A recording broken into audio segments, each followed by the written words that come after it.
So, how we have 311, right? And, we get complaints of different, like, buildings that we go to, or probably something that in our building for whatever reason, right? Or just around the area, right? So again, this theme of data visualization, we need to be able to I think being able to visualize something like that would be really, really cool. So what KnowNYC has done is pretty awesome. Let's see how they did it. Hello, and thank you for joining us.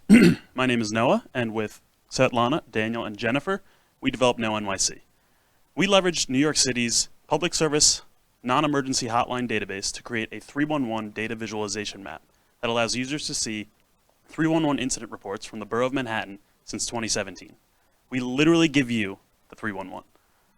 Whether you're a resident of Manhattan or a prospective resident, or just curious, KnowNYC arms you with the knowledge of 311 complaints in your area. We also allow users to interact with their community to lodge and resolve their own complaints. Now, Svetlana and Daniel will show you some features you can find on our app. Thank you, Noah. This is KnowNYC. We start with the neighborhood view, where each marker represents a neighborhood. When you click on the marker, you can see the total complaints for that neighborhood, as well as the top 5 complaints by frequency for that neighborhood. These are presented in 2 graphical formats, a pie chart and a bar graph. When you zoom in, you enter the address view, where you can click search this area, and markers that represent individual addresses will populate within your viewing area. When you click a marker, you can see the graphical representation of up to 10 most frequent complaints for this address. When you scroll down, you can see the all complaint details. The complaints are available in 3 different formats: all complaints, official 311 complaints, and user-generated complaints, all sorted by most recent first. Daniel will continue with our search functionality. Thank you, Svetlana. You can also search directly for an address, and if it has registered complaints, you'll be flown to that address and shown its info page.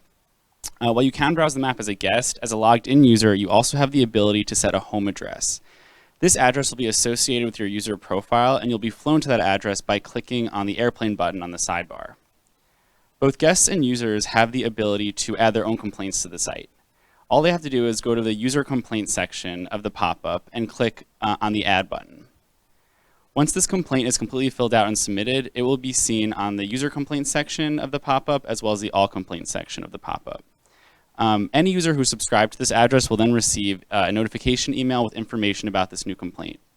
And finally, guests and logged-in users can resolve complaints by adding their own resolution descriptions. And now Jennifer will discuss how we overcame some of the technical issues we faced. Thank you, Daniel. Our first challenge was to organize 1.2 million complaints, nearly 2 gigabytes worth of data, into neighborhoods and display them visually. We chose to render neighborhood view upon the initial render so that people could see a comprehensive view of what is in New York City at that time. In order to do this, we had to combine ArcGIS data, which included the neighborhood boundaries, latitudes and longitudes, with New York City open data, where each complaint has its own latitude and longitude. Once we were able to do that, we could create a neighborhood table within our database and associate each complaint with a neighborhood. Our next challenge was to optimize the render speeds of our map markers. Instead of calculating the neighborhood aggregate data every time we were in neighborhood view, we decided to seed our database with this information so that it was readily available upon page load. Next, we'd like to share our technology stack. For visualization, we used React Map.gl, D3, and Material UI. To source our data, we used New York City Open Data and ArcGIS. For storing and accessing our data, we used Sequelize and Postgres. For contacting our subscribed users, we used NodeMailer. And lastly, for our front-end logic, we used React and Redux. In the future, we'd like to incorporate filtered searches, image uploads, as well as expansion into the other 4 boroughs. Thank you, Jennifer. Within seconds, users can get a full visualization of the most frequent complaint types in their area.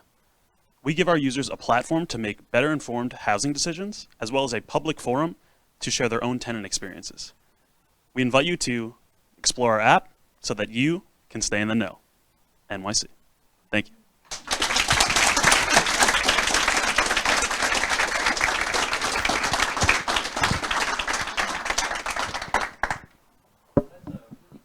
Now that's a really great data visualization app, once again. Yeah, I mean, the theme has been fantastic with all these data visualizations. As I said, visualization is very powerful, and people are finding new and awesome ways to do it. They did something that I feel like is very technically challenging. They kind of did a join across two different external data sets and took that aggregate data on a neighborhood level and was able to display that in their app. Yep. And that's just really impressive to me because, you know, having that type of aggregate data, that's what you want. You want to know, like, what are the complaints in this neighborhood?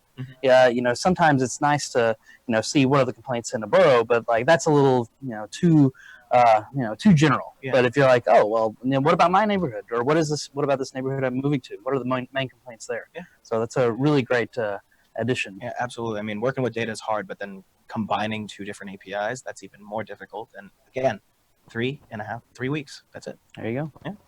Well, what do we have up next?